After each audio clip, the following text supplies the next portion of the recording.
తెలుగు రాష్ట్రాల ప్రజలకు వాతావరణ శాఖ కీలక హెచ్చరికలు జారీ చేసింది. పశ్చిమ మధ్య బంగాళాఖాతంలో కొనసాగుతున్న అల్పపీడనం కారణంగా రానున్న 2 రోజులు భారీ వర్షాలు కురిసే అవకాశం ఉందని ప్రకటించింది. ఈ నేపథ్యంలో నేడు కోస్తాంధ్ర, తెలంగాణలోని కొన్ని జిల్లాలకు వాతావరణ శాఖ ఎల్లో అలర్ట్ జారీ చేసింది. ప్రజలు, అధికారులు అప్రమత్తంగా ఉండాలని సూచించింది.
ప్రస్తుతం బంగాళాఖాతంలో కేంద్రీకృతమైన అల్పపీడనం వేగంగా బలపడుతుందని వాతావరణ శాఖ అధికారులు తెలిపారు.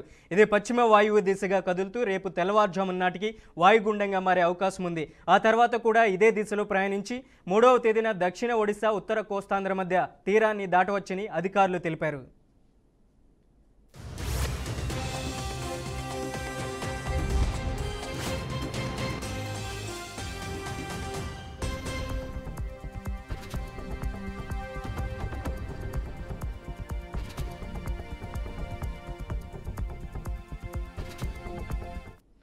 ఈ వాయుగుండం ప్రభావంతో గురు, శుక్రవారాల్లో తెలుగు రాష్ట్రాల్లోని పలు ప్రాంతాల్లో భారీ నుంచి అతి భారీ వర్షాలు నమోదయ్యే అవకాశం ఉందని అధికారులు వివరించారు.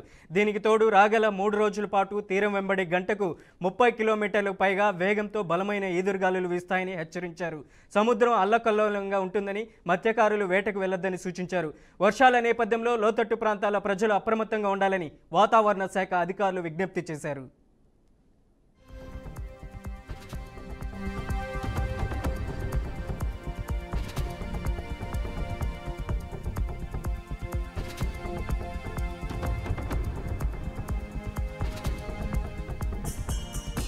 ఇక ఇదే అంశానికి సంబంధించి మరింత సమాచారం అందించడానికి మా ప్రతినిధి బాషిత్ ఉన్నారు. బాషిత్, అప్డేట్స్ ఏంటి? మనోజ్, ఉపరితల ద్రోణి పశ్చిమ మధ్య బంగాళాఖాతంలో కొనసాగుతున్న అల్పపీడనం ప్రభావంతో తెలుగు రాష్ట్రాల్లో రేపు ఎల్లుండి భారీ వర్షాలు కురుస్తాయని చెప్పి వాతావరణ శాఖ వెల్లడించింది. ఈ అల్పపీడనం మరింత బలపడి పశ్చిమ వాయువ్య దిశగా కదులుతుంది.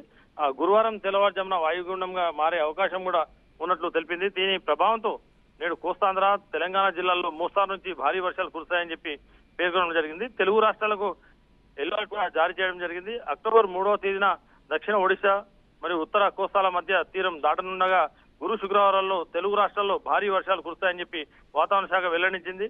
వర్షాల సమయంలో 30 నుంచి 40 కిలోమీటర్ల వేగంతో ఈదురుగాలు వీస్తాయని చెప్పి చెప్పడం జరిగింది. చెట్లు, హోర్డింగ్లు సమీపంలో ఉండవద్దని కూడా ప్రజలను వాళ్ళు హెచ్చరించడం జరిగింది. సముద్రంలో అల్లకల్లంగా ఉంటుంది కాబట్టి అక్కడ మత్స్యకారులు 5 రోజుల వరకు చేపల వేటకు వెళ్లొద్దని చెప్పి కూడా హెచ్చరించారు.